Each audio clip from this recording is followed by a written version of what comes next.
जालन्यामध्ये मराठा आणि ओबीसी आरक्षणासंदर्भामध्ये आंदोलन सुरू आहे। मनोज जरांगे यांच्या उपोषणाचा आज चौथा दिवस आहे।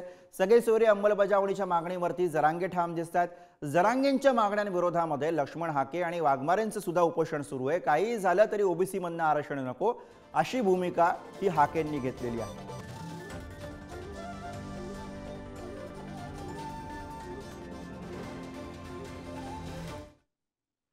तर मराठा आंदोलक मनोज जरांगे यांच्या उपोषणाचा आज चौथा दिवस आहे। सगळे सोयरे अंमलबजावणीच्या मागणीवरती जरांगे ठाम दिसतात।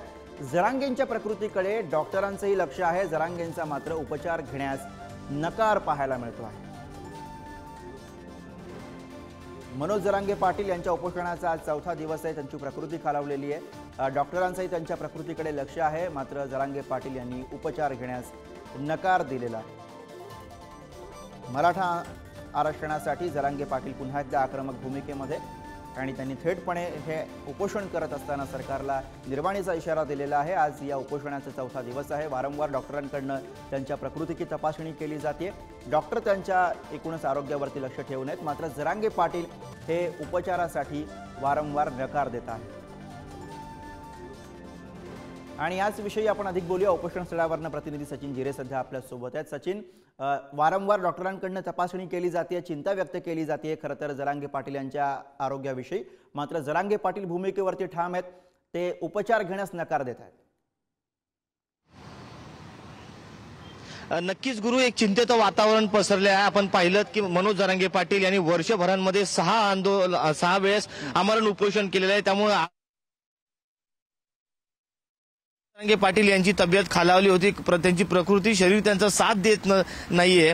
त्यामुळे आपण जर पाहिलं तर चिंतेचं एक वातावरण निर्माण झालेलं आहे। त्यांचं शुगर कमी झालेलं आहे, त्यांचं बीपी नॉर्मल पेक्षा कमी आहे आणि त्यांचं युरिन देखील व्यवस्थित होते। त्यामुळे डॉक्टरांनी देखील त्यांना सल्ला दिलेला आहे, तातडीने तुम्ही उपचार घ्यावा, अन्यथा तुमच्या अवयवावरती विपरीत परिणाम होऊ शकतो। मात्र मनोज जरांगे पाटील आता आपल्या भूमिकेवर ठाम आहे।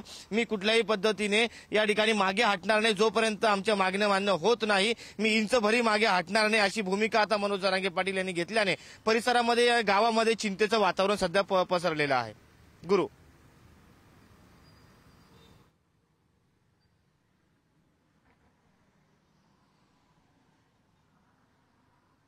वाघमारेंचंही उपोषण त्या ठिकाणी सुरू आहे। अंतरवाली सलाठीमधनं ही अपडेट आपण बघतोय। सगळे सोयरे अंमलबजावणीच्या मागणीवरती जरांगे पाटील आपल्याला ठाम दिसतात। तर जरांगे पाटील यांनी केलेल्या मागण्यांच्या विरोधामध्ये लक्ष्मण हाके आणि वाघमारेंचंही उपोषण सुरू आहे। काही झालं तरी ओबीसी मधनं आरक्षण नको अशी भूमिका ही हाकेंनी घेतलेली आहे। मराठा समाजाला ओबीसी मधनं आरक्षण देण्यास विरोध त्यांनी दर्शवलेला आहे। वेळ आल्यास मुंबईला जाऊन आंदोलन करण्याचा इशारा लक्ष्मण हाके यांनी दिलेला आहे। आणि याच विषयी आपण अधिक बोलूया आहे।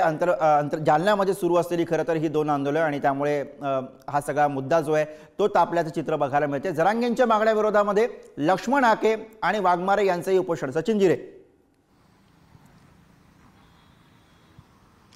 नक्कीच आता अंतरवाली सराटीमध्ये एकूण 3 उपोषण सुरू आहे। ससानेंचा असेल, वाघमारे आणि हाकेंचा एकीकडे आहे, तर दुसरीकडे जरांगे पाटलांचा आहे।